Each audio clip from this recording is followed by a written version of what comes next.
literally took us 1 hour for about 4 kilometers driving.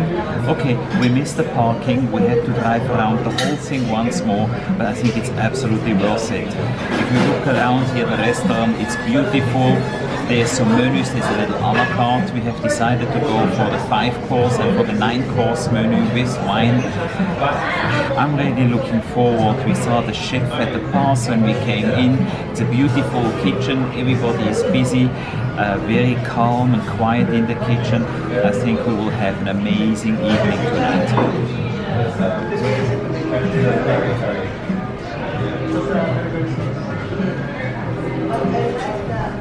We have a little start here, the ube pan de sal with some coconut butter.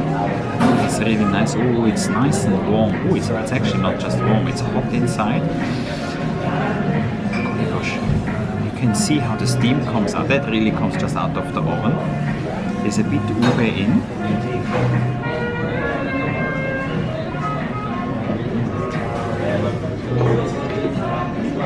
As well. The one here you see is a tomato mochi, which is with a tomato wrapper, and there is a ricotta inside and some basil powder. And then we have another one that is a dinuguan little cake with salmon eggs on top. Dinuguan is a typical Filipino dish with pig's blood in it. So it's basically like a black pudding.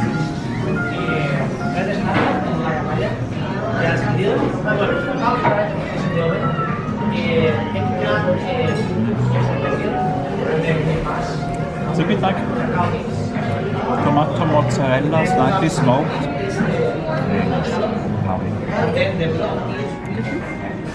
Now we have the dinuguan pudding.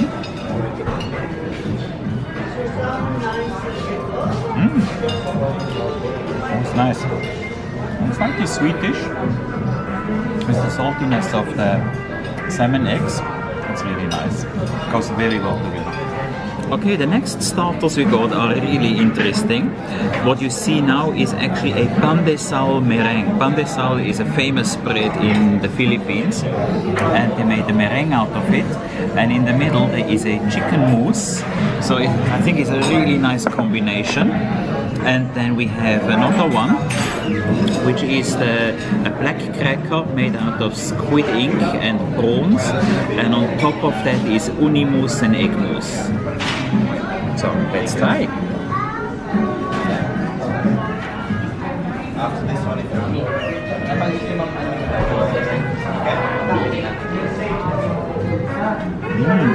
Oh, this is nice.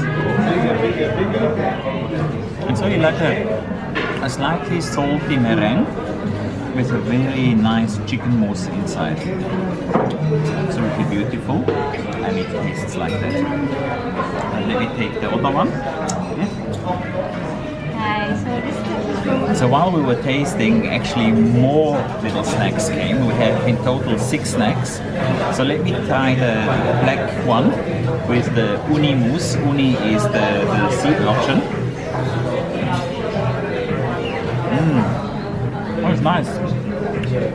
It's a little bit fishy just at the end, beautiful, with the crispiness of the cracker. Very, very nice. And the last ones we got is actually a bit of a local cake with purple corn on top. So they only gave us 1 piece of that. Also, that's part of the 9-course menu, but we'll share it anyway. And then we have a ube chawanmushi, which we have a little bit seafood in, and then something like here, no, it's under there, some local herbs. Okay, now after the bites, we get now our first course for tonight, which is a raw oyster. It's a local oyster, and with that we have the tiger's milk that is made with coconut milk. There is a coriander oil, and we have some toasted pine kernels and some cashews. So I think it will be a very interesting dish. So let me... Okay, it's sort of a one. Oh, the oyster is cut a little bit. That's nice. I like it. Very nice. There's some kamias here as well, like we had last time. The sour fruit. Very nice. Oh, sourness to it. It's a beautiful dish. Very subtle. Okay, so the first starter has actually come now, and this is a beef and tuna tartare with a quail egg, and I can see the quail egg has actually been done in a sous vide machine, so it's nice and moist, and it's served with some rice crackers. So let's take one of these rice crackers and take a bit of the tuna tartare. You can see as well that the egg yolk is nicely moist and soft, but not raw.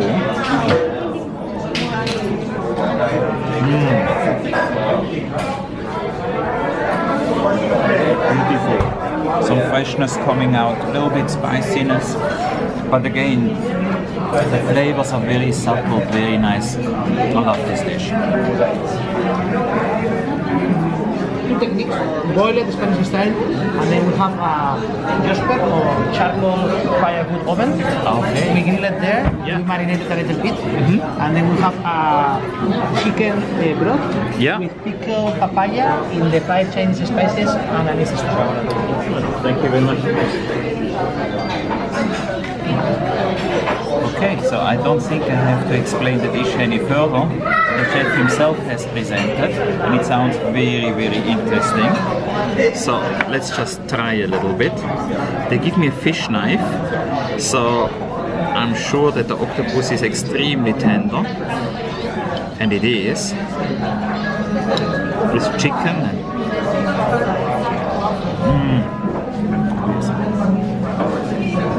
nice chickeny, little saltiness. The octopus is just so tender, it's beautiful. Okay, the next course has arrived. Now this one is a grilled tuna belly with pickled peppers. Makes me do the P, lots of pickled peppers, and a local pesto, which is malunggay pesto, so I'm not really sure what it is. So best thing is, let's taste it. Lovely, the tuna belly here. It's cooked medium. Let's put a little bit pesto on it.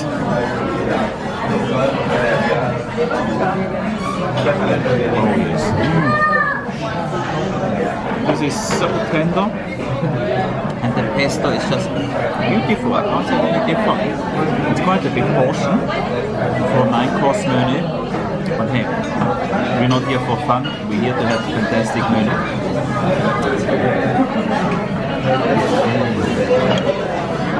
Now our next course is here. It's called Heritage, mainly because of the sauce in the middle, which is a kare sauce. Kare is usually oxtail that is cooked, and then at the end they put peanuts in, but they left the peanuts out and they used the cashew nuts. So you have the sauce, and then the banana heart is cooked sous vide, so it should be nice and tender. And on top then there's a little bit of the jamón ibérico or Iberian ham, which is, oh yes, oh I can feel it already. Sorry, I'm getting totally sidetracked, but when I went with my fork into the banana, it's just so tender.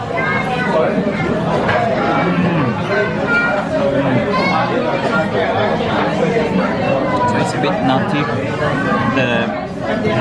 The ham gives a beautiful saltiness to it, and the banana heart is just absolutely tender. Beautiful dish.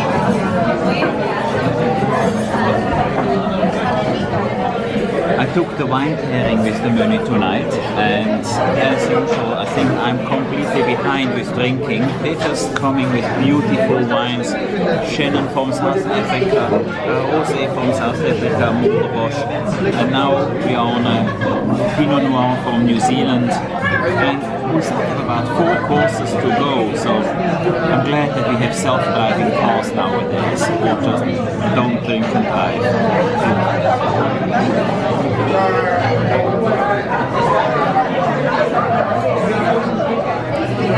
Good, we have the next course, and I'm really excited about this one because we have a lobster tail that has been cooked in banana leaf. With that we have an eggplant consomme, and the little white dots, usually when you go in a restaurant, these are the fancy frozen things that you need liquid nitrogen and more, but it's actually just okra seed, and I think it is so cool because it just looks different. So let me try it. Oh, the lobster is just so tender. I'll take some okra seed.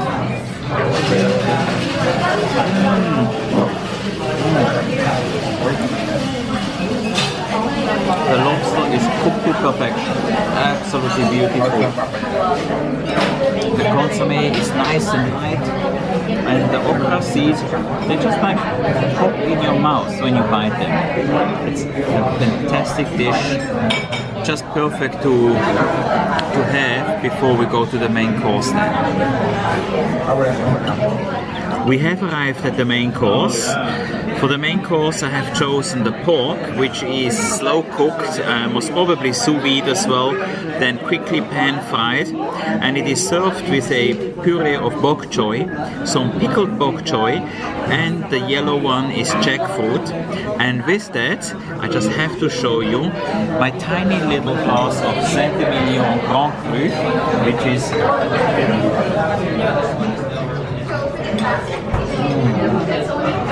fantastic. So let's go quick and taste a little bit. I'm very excited about this dish. It's very tender. I'll put a little bit of the bok choy puree on it. It's amazing how green it is.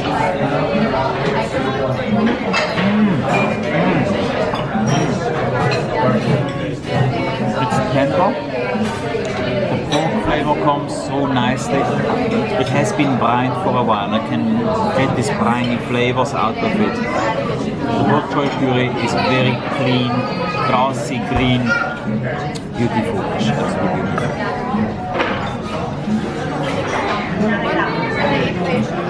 Okay, we start with our first dessert. Now this one here is a mix of coconut and pomelo. The pomelo is actually the fresh pomelo, and then we have candied pomelo skin, the little squares. Then we have a jackfruit panna cotta, and we have a burnt coconut meringue. So really nice, beautiful flavors. Can't wait to dig in it and taste. It looks very light and fluffy.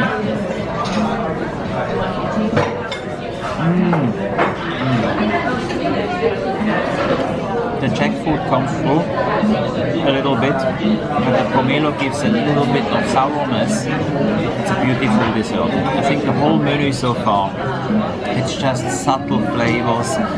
Every flavor is really put down to the best of their abilities. Wonderful, absolutely wonderful.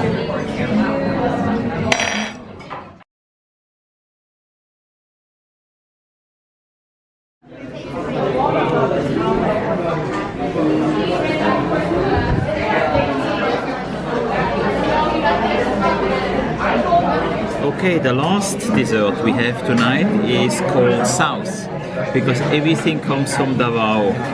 The easy one is actually the coconut side, where we have a coconut sorbet on caramelized coconut, so it gets cooked till it gets nice and brown.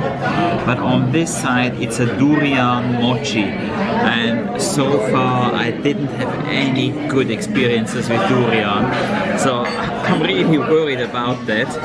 But let's taste it. The durian mochi is covered in chocolate as well from Davao, so let's taste.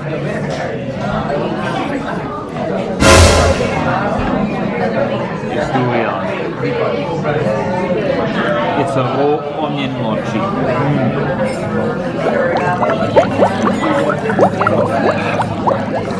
I just don't like durian, sorry. This is... Let me taste some of the ice cream.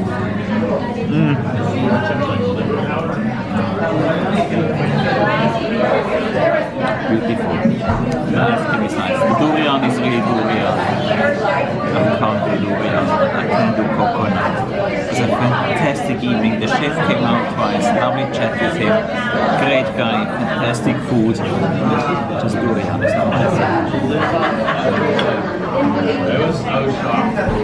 Good, now we come to the petit fours, and I really had to concentrate because there are so many different ones, it's not that easy to remember.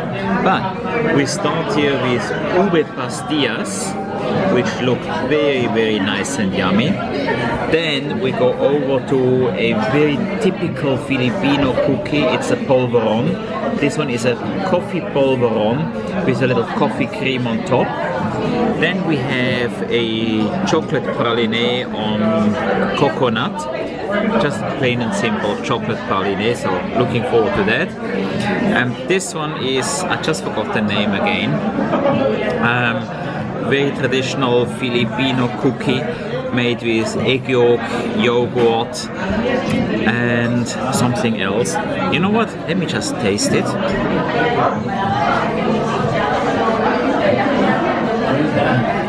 Never mind what is inside, it's delicious.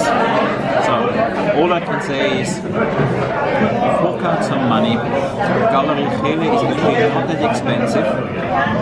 It's fantastic, I think it's really value for money. You want to have some really amazing food with local products, some traditional dishes as well. Come here, try them out. It's absolutely worth it. It's open 5 days a week, and we just had an amazing dinner. I would come back here anytime. It's really, really beautiful. So, wish you all a nice evening. I will indulge now into the little petit fours and have a good night. I live actually down close to Phuket, and the nice thing is because I went there